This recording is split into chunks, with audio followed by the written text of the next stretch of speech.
Hi, I'm Isabella Perry and I'm 19. I just gave birth to a beautiful baby girl on the 18th, so I've been pretty busy this week. But the purpose of this video that I'm making is to discuss teaching dispositions and the different ways I can display these dispositions in my future teaching career, as well as things I can work on before entering my first year as a teacher. To successfully show the dispositions I have learned throughout my years here at GCU. So let's get started. Question number 1, what dispositions do you possess that you think will make you a successful teacher? So I think that some things that will make me a successful teacher would be getting to know my students, their interests, and their needs and abilities. By knowing their interests and abilities, I can arrange my classroom and classwork to fit my children and make sure they have what they need, as well as they can ask any type of questions, feel comfortable with me. So the next question is, what dispositions do you think need to be worked on before I enter the classroom as a first-year teacher? Some things I can work on before entering the classroom as a first-year teacher would be making sure I have individual relationships with each child in my classroom. This is very important to me because this will help me not only get to know my students, but it will help me be able to communicate with their parents, as well as letting them know I'm a comfortable person to come to with anything to do with school or any problems they may have at home. There is a lot of students that don't feel comfortable with their teachers, and sometimes teachers are the only person you can come to in certain situations.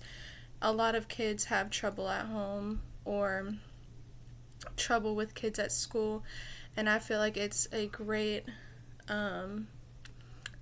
way to just connect with your students by having that personal connection on a different level.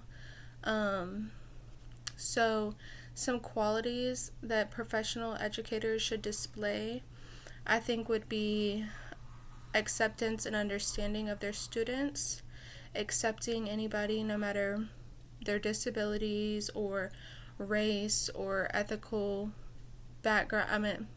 Ethical background. Just accepting all kinds of students in any way, shape, or form that they come.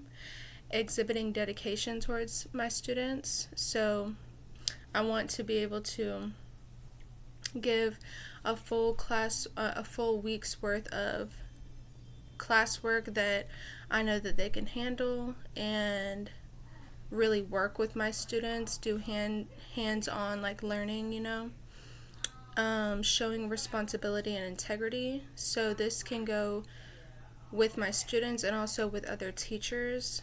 And just being a teacher myself, I need to make sure that I show that integrity that we were talking about a couple weeks ago. And if there are any problems or anything, I make sure that I take it to the higher ups and not try to take care of things myself. Lastly, professional communication skills. So again, I'm going to be having to talk to the students' parents, letting them know if they need help or anything, or if they're far behind on classwork and schoolwork and stuff, that maybe we need to do tutoring. So I'm going to have to make sure that I have great professional communication skills, so that way I can speak with these students' parents as well as other teachers as well. So that is all. Thank you for listening.